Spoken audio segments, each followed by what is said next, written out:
Okay, you guys, what is up? The king, me, is here today to do Magi, the Labyrinth of Magic, chapter 215 review. Once again, that is 215 of Magi. Oh, Magi. Now, of course, before I get started, I do want to give big ups to the Raichus on patreon.com who have made the goal possible. So that means that someone for sure is winning a PlayStation 4. It is what it is. And if you don't know, now you know. So once again, big ups to the Raichus. Now, let's move on. Let's move the fuck on. There's one thing in the chapter, because I want to get this out of the way. There's one thing in this chapter that I don't like at all. It kind of irked me. We have Aladdin explaining about how, like, in comes the creator of their world, which, by the way, we find out that its name is Elah. And Elah actually has, like, the same mindset as Cohen, which is kind of scary. Yeah, it's very scary. But, well, then again, it could kind of show you that that mindset failed, because when you take a look at Solomon and his, in all of his wisdom and power, still could not succeed in uniting the world underneath one king and one language and that kind of stuff. No, so you could argue that because Elah failed in the notion that is very similar to Cohen's notion, then Cohen himself will fail. You could argue that.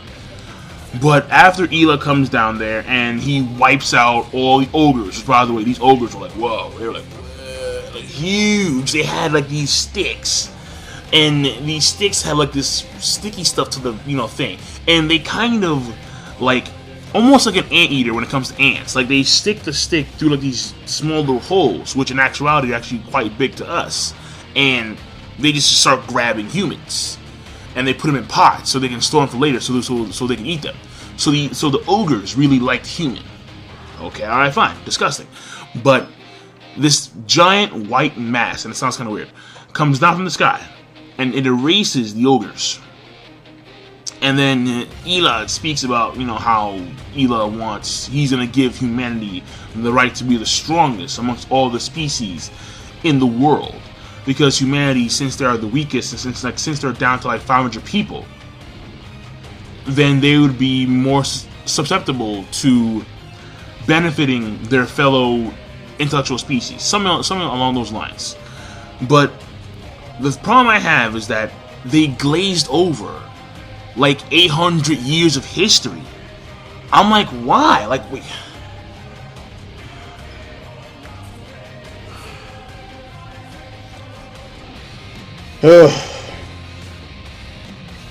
They glazed over 800 years of history, and we just hop right back to Solomon. I'm like, oh, come on, man. I mean, that was the stuff I was actually most intrigued about, because we get an idea about what happened when it came to Solomon, and we actually do get to see Randy Gyokuen. She looks like fairly young. And we get to see the other two people that are like the Magi of that age. Ugo is one of them. And then there is another person that we have not seen yet, which we can speculate is Aladdin's mom. That's my theory. But they just glazed over 800 years of history. 800. See, that's the thing. It's like Cohen, he's like, yo, you make it seem like mad easy. And then Aladdin says, it wasn't easy. Anyway. I'm like, no. Don't just anyway. Explain. Go into details. Elaborate. Let us know what's going on here. But no, we're just going to glaze over 800 years of history. And just get right to freaking Solomon. No, we already have a good idea about what happened there. But no. There are no more details, no nothing. And then also, I think I made the wrong assumption. In which I assumed that the way this is going to be portrayed, this Almatoran arc, which, by the way, apparently Almatoran means utopia. At least that's what it meant for the humans who lived on Amatoran, the first magicians. The thing here is that I assumed that they were going to just show, like, they were going to actually like tell the story, but like we wouldn't get to see Alibaba or Aladdin. We just focus on the actual story at hand on Amatoran, and then we would see the progression of time up until Solomon and his birth, and you know, his parents, that kind of stuff. That's what I was anticipating, where it wouldn't be told, where it would be told from a first-person viewpoint as opposed to a third-person viewpoint. So all the while they're speaking about Amatoran, we still get to see Sinbad's reaction, Cohen's reaction, Aladdin's reaction, or Alibaba's reaction, I should say, because it's Aladdin who's telling the story. So that's throwing me off at this point in time. I mean, I guess because there is a chance, given from the context of the chapter, there's still a chance that they may shift over to a first-person view of the actual Amatoran arc. But so far, this third person, it's not really to my... It's okay. It's not as great. It's not as spectacular. It's not as magnificent as the first-person view, because then you'd actually have like a strong connection with the characters that, in my personal opinion, that would be going on throughout the entire, Amatoran. Now, we do get to see something fascinating about their world. Why is like there's some weird structure to their world where it's like their world is like, you can take a look at one of the panels. It's like floating islands or like floating continents, like floating land masses, and then like underneath there's like some blackness, like some just dark sphere. And I'm like, how does that work? Like, it makes it seem as if like the god Elah was just lazy as fuck. He's like, yo, I'm just gonna start plopping shit, like just screw order, let's just bam and go, and then live. And like, so I don't know. Maybe he was still in the middle. He, she, it was still in the middle of creating the world. I don't know. It just it's lazy. I just find it very lazy. At least that's the way it seems. Now, again, when we do shift over to the guys, meaning Lord Solomon, and like he again every time, like on some high Hitler shit, like he is staff, and I'm like, okay, all right, fine, I get it. Does that mean something? No, I'm just pointing it out.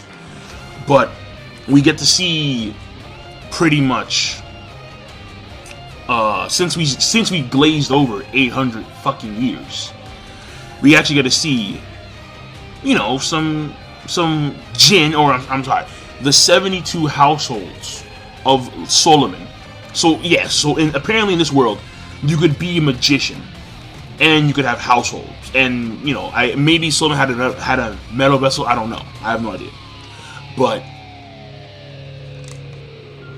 we don't know if they were actually jinn per se. Because at this point in time, it seemed as if like almost all the humans on their planet were magicians. And then, mind you, I do want to point this out. Note how even though it took 800 years, it was the magicians, it was the human magicians that seemed to be the cornerstone to actually bring the world to something close to utopia, something close to peace, which would actually really back up what Matal Mogamet was saying about magicians. How magicians, all they strive for is knowledge. They don't seek power, they don't seek land, they don't seek war. All they simply want is knowledge. So, and then through those means alone, they attain peace. So it kind of does back up what Mogamet says. At the same time, when you take a look at the end result of that, where in fact it was the magicians themselves who betrayed Solomon, of course, Ren Gokun being one of them, and we see Islam behind her, and we see like some other people that I don't really recognize. They may have been mentioned in the story, I have no idea. And they themselves were probably the people that were the cause of the black god descending upon the world. So, I mean, you would think that the white guy would say, nah, like, fuck that, like, you ain't coming here, bro, what the... But no. Apparently they amassed so much black rook to where in which he just came in there, touchdown. Yeah, yeah. Legion of Boom. Touchdown, over, good. So, it is what it is, and I can't really complain about that. I mean, because we do know the history. Now, this also may imply that the god Elah maybe the one to actually, because we don't know what Solomon did to survive per se. I mean, we are probably gonna find that out later about what Solomon did and how Ugo survived, how Ren Gyokuen survived, how maybe Aladdin's mom, how she survived, because they keep on hiding her face. They keep on hiding her face. And I'm like, yo, it's her fucking mom. I mean, it's his mom. It's so damn obvious. I know it's his mom. Stop fucking with me. Stop dick teasing. But they are dick teasing massively. Alright? There's all types of pre-cum right now. And it's pissing me off. So, blue balls for days. Fuck. Alright, whatever. Let's move on. Basically, well, actually, isn't that it? Because it appears as if, like, Aladdin himself is just finally getting to, like, the main meat. So, like, we glazed over. So, pretty much, like, it was like we had some pork shoulder, some pork butt. And then, when it comes to this arc, it was like the 800 years was like the glaze. It was the marinade, right? And now, finally, we're going to put it in the oven. And we're going to slow roast this bitch for, like, 8 hours. And that's going to be all the Lord Solomon stuff, okay? And the households. And we do get to see Amon, we get to see Zipar, we get to see Folkalor, apparently he was a playboy. We do get to see, of course, Zagan. We actually get to see Venia and the others, and they were actually households that were not human. So it does show you that Solomon was actually that good to where in which he was actually able to, you know, go about attaining households. You know what? Listen, all right, honestly, I just thought about it. I was really hoping that this arc would be very similar to the Sinbad side story, where we would see the development of the individual known as Solomon to the point in time where which he actually attained this status, this glory, this kingdom, and then we see the fall. That's what I was looking for, and we're just skipping all that. Again, I don't know. Maybe Aladdin, he may backpedal and he may actually go to Solomon's birth and then we go from there. I have no idea. But I was hoping for more or less something very similar to the Sinbad side story when it came to Lord Solomon. That's what I was looking for. So, and we're not getting that. At least as far as I know at this point in time. Maybe, maybe not. So, in my personal opinion, alright, and this is just based on my expectations, it does have negatives. Now, granted, again, in my personal, well, not even personal opinion, the 800 years glazing over, I think, is a negative, because there's so much stuff that could have been explained in further detail. Because the thing about it is that they had to, you know, like, learn magic, they had to do all that stuff, and it's just glazed over. And again, we have Cohen's like, you make it seem so easy. He's like, it wasn't easy. Anyway, I'm like, no. It just bugs me. It really does. Because there could have been so much information, so much detail that would actually strengthen the impact of, you know, the Almo-Toron situation had we actually got more details during those 800 years. But no. Chaos still resumed for 800 years, and then finally he appeared. Like, he just plopped out of the sky. Like, Lord Solomon. So fuck it. I mean, someone told me that, like, Lord Solomon is like Jesus, where in which, like, Ela is the god of their world, and, like, Lord Solomon is his son. We don't know. Why? Because it glazed over. Fucking shit, dude. I don't know what to tell you. I just don't. I like the chapter, but there are parts about it that just bug the living shit out of me, and I just can't help it. I mean, it's a good chapter nonetheless, but I think I can't go higher than good. I just can't. In fact, no, I refuse. I refuse to go higher than good when it comes to rating. It's a good chapter because we've made a lot of progress. Obviously, we're getting to the meat. We understand that he had 72 households. Apparently, some of them weren't human. We know that they transformed into Jinn at some point to take on, like, Isnan and, you know, Ren and Gyokuen, which we do get to see her finally. And she looks like a very young girl. We can tell that she, you know, evil eyes over here. Like, clearly, in her darkness, Sasuke over. We can see that. So we did make progress. We find out a little bit of the history about how, you know, the guy came down and he hardly ever comes down. How apparently Ela had the same mindset as Cohen, which implies a lot of things, good and bad. And yet at the same time, you glaze over this. Like, I was expecting meat, not a rub. So, fuck. And I mean that's it. So that's really it, to be honest. I mean we'll wait and see. I mean, so far I'm still into the arc. It's not like I'm not into the arc. I'm still into it. It's just that my expectations have somewhat diminished. Yeah, they have.